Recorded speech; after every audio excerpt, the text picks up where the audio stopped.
Good day mga kahinang! Meron na naman tayong customer na magpapaayos ng kanyang alahas. Ngayon, ipapakita natin kung paano nga ba maghinang ng naputol na kwintas.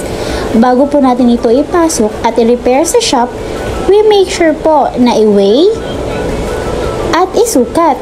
This is our way of being transparent para na rin ma-feel ng customer na they are confident in the repair shop's abilities. Ito po yung naputol na kwintas ng customer. One of the factor kung bakit napuputol yung alahas ay manipis, mataas ang karat, daily use, nasagi o unintentional na pagkahila.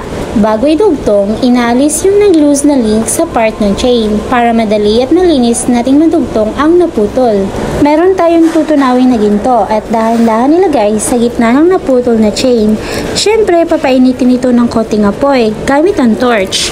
Basic repairs lang ito ng mga platero at umaabot lang ito ng 10 to 20 minutes para sa ganitong klase ng mga alahas. Para sa inyong kalaman, hindi po dapat same karat na gold ang ginagamit panghinang na inyong mga alahas. Iniiwasan po nito na hindi parehong matunaw ang alahas at ang ginagamit na panghinang. Iwasan din po natin na hindi tingga o other metal ang ginagamit sa paghinang. Malalaman mong tingga ang ginamit panghinang kung ang iyong chain na may repair ay hindi tinatabla ng tubog o plating. O ayan, natapos na. I-dip natin sa ultra para malinis at mawala yung nag-dark na part ng necklace. Finishing process ay cleaning. Kailangan po natin linisan o ibabad sa tubig at sabunan para tuluyang mawala ang asido sa chain nyo. Pagka kasi hindi mahugasan ng tubig, baka mangati pa kayo. O ayan, ay shining shimmering na ang chain ng customer nyo.